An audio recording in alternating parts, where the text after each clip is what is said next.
Well, sure, I'm glad that it's Friday, and I think you probably are too. We always like it when it gets to the end of the week because, well, for a lot of reasons, it's the end of the week and the weekend is here. But here, in terms of the Morning Pit, we always like it when it gets to the end of the week because it means it's time for the Morning Pit Mailbag, where we take your questions about Pitt football, Pitt basketball, Pitt recruiting, or anything else on your mind. And we answer as many as we can right here on the Morning Pitt Mailbag on youtube.com/Panther-Lair.com. We got great questions this week. As always, Pitt fans always come through on the message boards at Panther-Lair.com. That's where we take the questions. And Pitt fans always come up with great questions. I always read these questions at the end of the week, and I'm like, dang, I should have talked about that. I should have spent a whole episode talking about that topic. So you guys always have good ideas for topics. You always have good questions and things to discuss. So let's jump into it. This week's Morning Pitt Mailbag on youtube.com/Panther-Lair.com.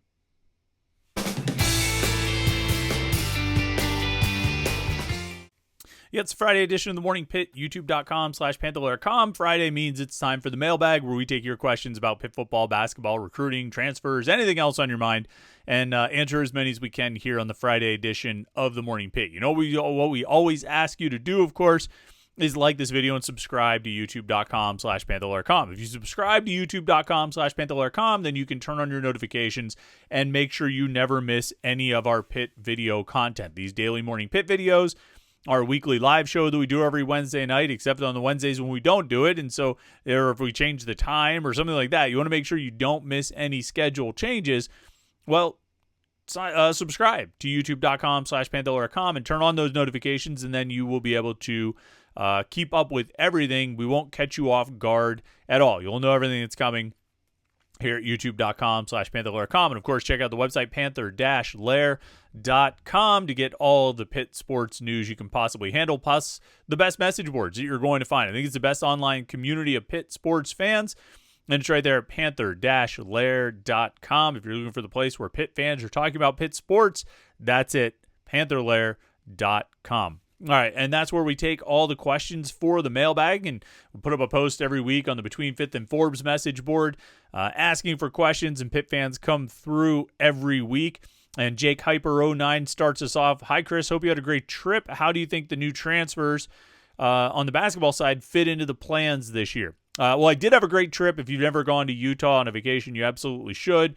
Arches National Park, Bryce Canyon is quite possibly one of my favorite places on earth. Zion National Park's beautiful. Canyonlands is impressive. It's all incredible and absolutely worth the trip.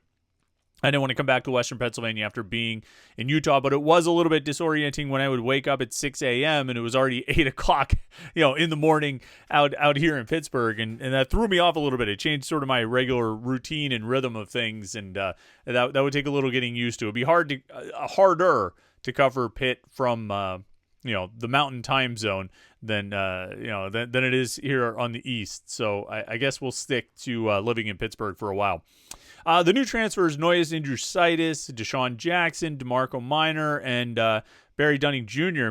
I mean, I think out of that group of four, you're looking at three starters. I think DeMarco Minor is your starting point guard. Barry Dunning Jr. is your starting probably three, like a small forward type, but a wing.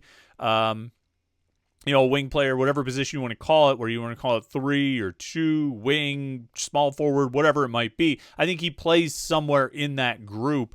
If you think of it as, 3 guard wings, the 1, 2, and 3, and then 2 forwards at the 4 and 5, which isn't how they've always done things. They haven't always had those body types in those positions, but that's, what it seems to be trending toward for this year.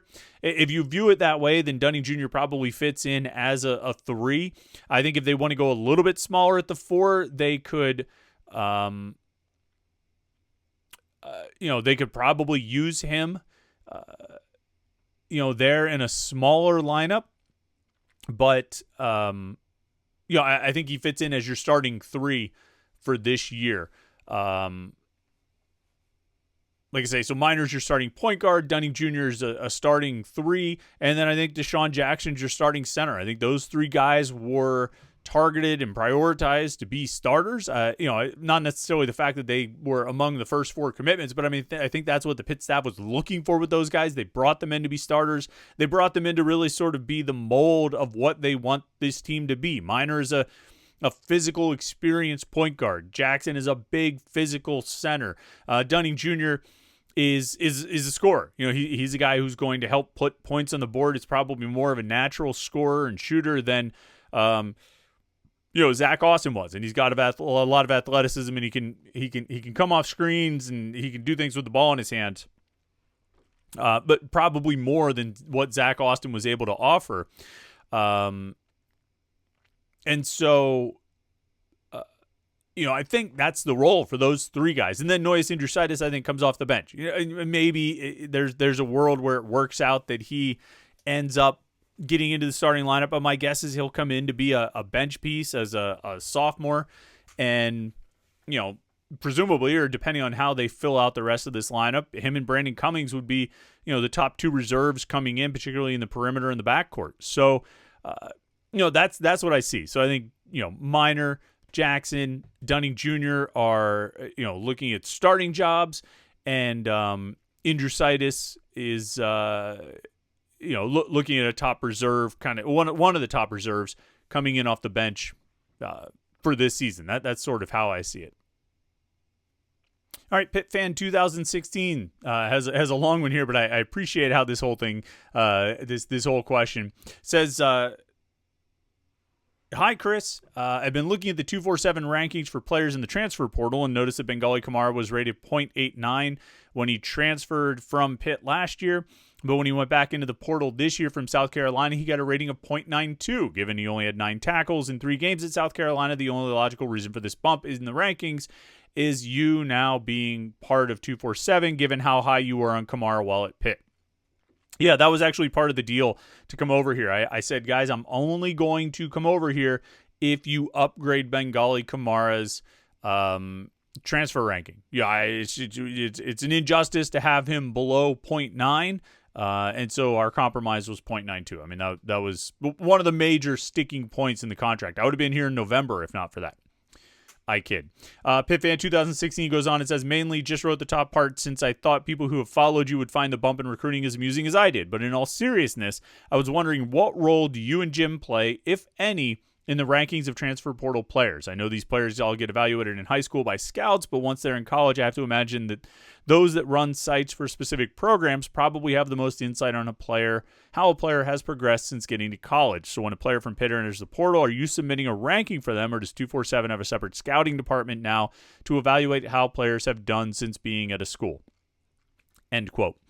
Yeah, I think they're handling the rankings on their own. Certainly, we could offer input and insight on players. Obviously, if we're asked, we can definitely give people give us an evaluation or analysis and maybe even a suggested ranking. But I think they do have a scouting department that's sort of handling that on their own. I go back and forth. I think in some cases, yeah, ranking transfers, I mean, you can do it. Like Jordan Addison, right? He plays 2 years, wins a Biletnikoff, scores like 17 touchdowns his sophomore year. I could put a ranking on Jordan Addison. I can give you a pretty good idea. Caleb Williams, when he transferred from Oklahoma to USC, I mean, we had seen enough. We could put a ranking on him. Trying to think of some other guys who have moved around. I mean, Deion Hayes, when he went into the portal, you could put a ranking on him. You've seen enough. But like Jaden Bonsu, all right? Jaden Bonsu comes to Pitt after, 2 years at Ohio State, where he never played, never got on the field. I'm not sure what we're really ranking him based on. And this is not a slight against the ranking industry. I think everybody wants to look like I'm like you, okay? If I see that a player's available in the portal, or we see that Pitt's involved with a guy, or Pitt lands a guy, like we want to go gather as much information as we can. So we'll look at stats, we'll look at whatever data we can find, and a ranking is another thing. Wow, this guy ranks as a 4-star transfer prospect. This guy ranks as a 3-star transfer prospect. This guy's a 0.92. We'll look at that. We'll take all that information in because we're trying to form our opinions based on whatever information is available. But when you're talking about like Bonsu hasn't played, or like Andy Jean had like 6 catches or something like that, or even like Blue Hicks, who played a decent amount but didn't do all that much, or Deuce Spann. Deuce Spann's been in college for like 5 years, and he's got a long kickoff return touchdown. But like, what are we really ranking him on? Like, what do we really, how much do we really have to go on? And so I think we've all learned about how to sort of handle high school recruiting rankings, and I think we have to develop an understanding of transfer portal rankings that there's just, we don't have a whole lot of information to go on sometimes. Sometimes we do. Sometimes it's Hunter Dickinson and we could all put a ranking on him. We could put a ranking on Jalen Lowe. We could put a rank on, put a ranking on Femi Odekale. We could put a ranking on Federico. But can we put a ranking on Marlon Barnes Jr.? What do we know about Marlon Barnes? To put a ranking on him. Even Papa Amadou Kanté would be tough to rank given the limited amount of playing time. Or Amsal Delilich. This is tough. It's one thing to rank Guillermo Diaz-Graham. It was one thing to rank Cam Corrin last year because you've seen these guys. They've played 30, 40, 50, 60 games. But some of these other rankings, it's tough to do. So, I think we have to all learn how to process that information. What's the how to consume media or media literacy? We need ranking literacy and understand that, if we're talking about a guy who hasn't played or has played very little, rankings may or may not be, they're very subjective. I guess we would leave it at that. 4422 Hike says, after reviewing last year's O-line and D-line, to call it dismal is an understatement. We win or lose this season based on their performances. My question is, based on spring practice, are we too light to fight or too thin to win, or are we a lean, mean fighting machine?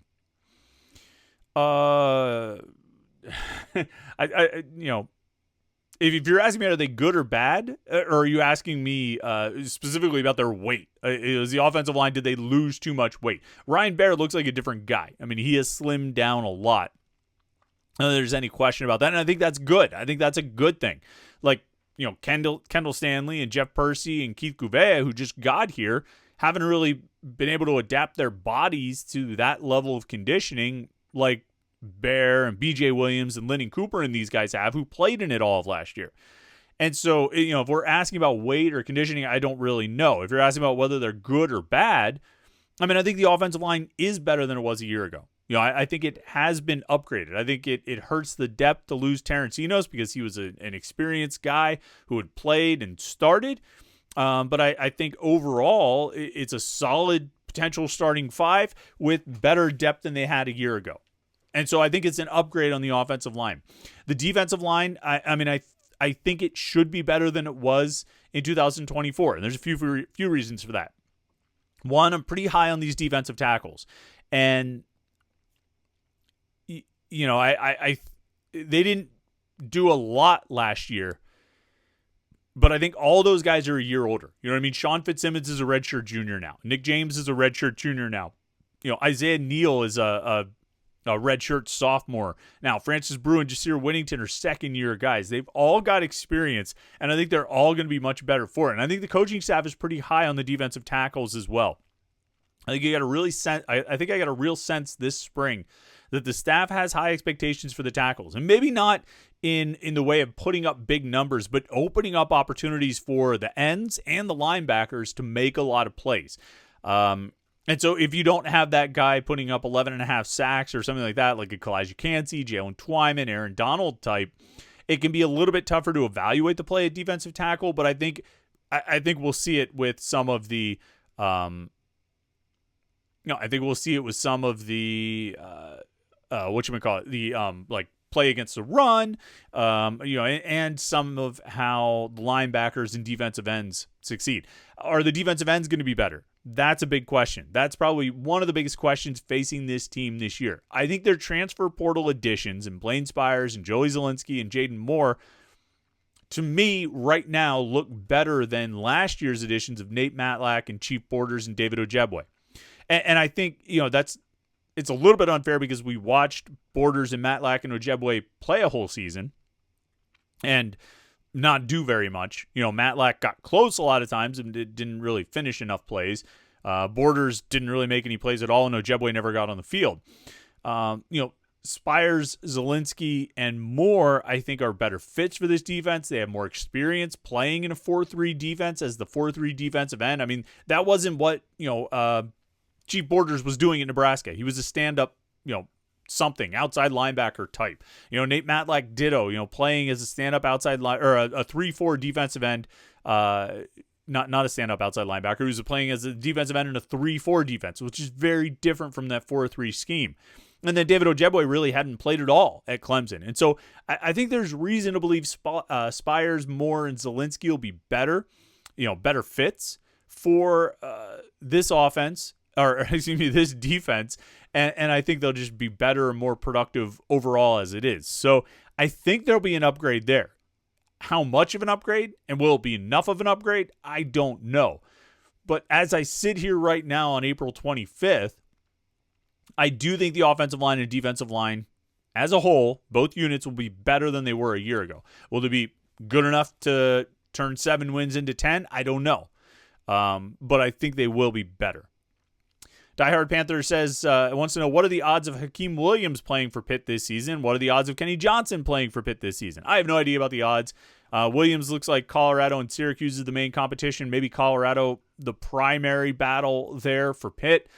For the former 5-star prospect, Kenny Johnson, we're all just kind of waiting and seeing. I hope that he doesn't make a decision between the time I record this and the time that we release it, because then it'll look like we have no idea. But we haven't seen anything definitive one way or the other. We know what's out there. Like, we know what he's considering. We know what the options are. And we've talked about it a lot on Panther-Lair.com, and now we're just waiting to see what Kenny Johnson decides to do. So the fact that he hasn't decided to go yet, as of this recording, makes me think he'll probably be back, or I lean that way in terms of a prediction, but I really don't know. We'll see. And sort of ditto for Hakeem Williams.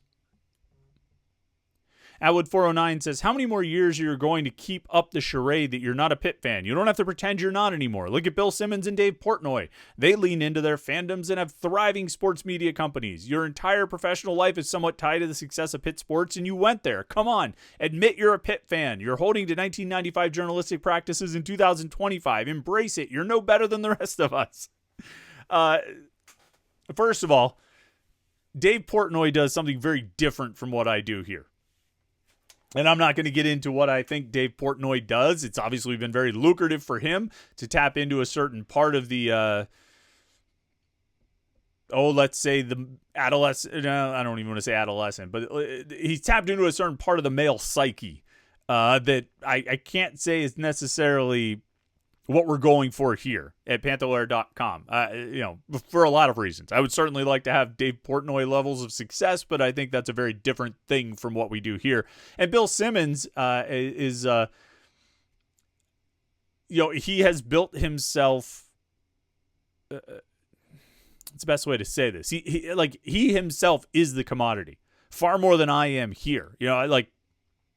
I'm not, it's not Chris Peak's Panther-Lair.com. You know what I mean? It's Panther-Lair.com. I happen to be the publisher and write a lot here and do podcasts and things like this, but it's not, I'm not the personality that Bill Simmons is. And so it's a different thing. He's doing different things. He's not covering a team. He's not covering the Celtics. And what is interesting that they're both New England guys. You know what I mean? Like, they're both Boston guys or Massachusetts guys. Maybe there's something to that we could explore at a different date. But like he's not covering the Celtics. Dave Portnoy's not covering the Patriots.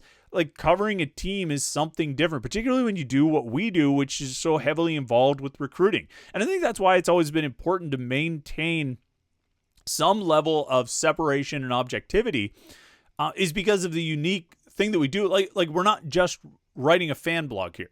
You know what I mean? If we were writing a fan blog, I think, you lean into it a little bit more. That's part of what it is. It's a fan's perspective. What we do is a little bit different. It's more covering the team and the interaction with recruits, I think, is one of the big deals. I mean, when I first started this job 20 years ago, and you're right, 2000, you said 1995 journalistic practices. I'll talk about 2005. You signed a code of conduct that basically tells you, that you're agreeing contractually to conduct yourself in an objective manner, in a professional manner. And when you're interviewing recruits, you don't want to make yourself part of the process. I mean, is that a 1995 journalistic practice? I don't think so. I think it's a timeless journalistic practice that you don't make yourself part of the story. You don't make yourself part of the process. You don't want anybody to decide on a school or something in their recruitment because of an interaction with you. You're not part of it. You're just there to report on what's happening. And so I think that's why I approach it the way I've approached it. If I was writing a fan blog or something like that. Like if I was writing a music blog, right, about my favorite band or something like that, I would write it as a fan of that band, not necessarily trying to report on it. I would write it as a fan, but that's different from what we do here, and it's different from what we try to do here. So now I think we have an interesting sort of overlap with the fan side. And when I say fan blog, don't make no mistake about it. I'm not saying that in a derogatory way at all. I've come to really appreciate what fan blogs have and what they offer. And I think they do have something to offer. I think they have value, and I've come to really enjoy it and appreciate it. I've tapped it as a resource. There are times when I need to find out about something, this or that, and I go to the fan blogs, and you can get a real sort of take on it. Now, where we, I think, blur the lines a little bit, or cross into that territory a little bit, is on the message boards, where the fans do have the opportunity to sort of create and control the narrative. And we get to interact with that and be a part of that. And so it sort of blurs a little bit there. But there's a lot of space between who we are and what we do and who Bill Simmons and Dave Portnoy are and what Bill Simmons and Dave Portnoy do. And those guys are far more successful than we are. Let's see. Panther for Life 1998 says, do you think that high school basketball recruiting could be a way that a school like Pitt could compete in the new NIL era? All the big money schools are going to get all the top transfers, leaving them with less space to take high school kids. Do you think that in turn means that schools like Pitt could get a bump in their high school recruiting due to the bigger schools not having room for the top high school kids? Maybe a little. But I'm not sure if that's the best path to success on the court. I mean, that's ultimately what this is all about, right? Is winning on the court. And I think if you are loading up with high school kids, I'm not sure you're giving yourself the best chance, particularly if everybody else is loading up on, third year, fourth year transfers who have a ton of experience. You still need to find those guys. What you need, I think if you're Pitt, what you need, a multi-pronged approach. High school recruiting is still going to be important. You still have to find those guys who maybe were top recruits who didn't get an opportunity or fell down the depth chart or whatever. You want to try and pull them in. But what you really need, I think if you're a college basketball coach right now and you're going to approach the transfer portal, you need to be digging deep. There are 300 plus teams in college basketball, and most of them have somebody who could play at any level. A lot of them have somebody who could play at any level. And a lot of them are going to have those guys go into the transfer portal. And you need to be finding those guys. You need to find that ace three-point shooter from Robert Morris or something. You know what I mean? Like, you need to find that 10-8 center from New Hampshire. Like, you need to go find those guys. And it's hard. It's not like those guys stay buried. Everybody finds out about them. Everybody knows about them. But those are the guys you need to go find. You need to go recruit Mercyhurst. That's what you have to do.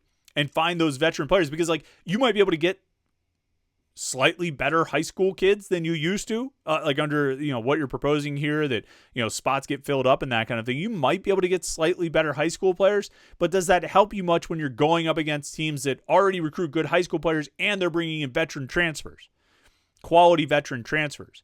College basketball is and will continue, I think, to be more and more dominated by teams with older, more experienced players. Those super studs like Cooper Flagg are always going to have a role, and they're always going to lead their teams to a lot of success. But if you're not getting the McDonald's All-Americans, you need to build a tournament team with veteran guards, a center who's played 2 or 3 years. You need to go get veteran players. Even if they're playing at a lower level, you need to find those guys that can translate and get you, what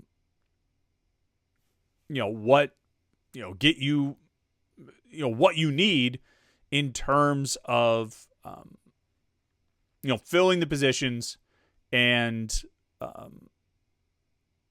bringing experience. I think that's important. And so you may get a slight advantage or a slight uptick in the high school recruiting, but I don't think it's enough to offset the real need of experience and value there. All right, great questions this week. I really appreciate it. We got a couple left over, so we can start with those next week because they're good questions. I want to give them a full attention and focus. But otherwise, thanks to everybody who contributed questions this week for the mailbag. Appreciate it. Make sure if you want to submit a question for next week's mailbag, go to the message boards at Panther-Lair.com to get the most comprehensive source of Pitt sports news and to participate in the mailbag, as well as the best online message board and best online community of Pitt fans that you're going to find. Don't forget to like this video and subscribe, youtube.com/Panther-Lair.com. And then you will never miss any of our Pitt video content. Thanks so much for tuning in today. Hope you had a great week. Enjoy your Friday. Enjoy your weekend. And we'll catch up with you on Monday for the Morning Pitt right here on youtube.com/Panther-Lair.com.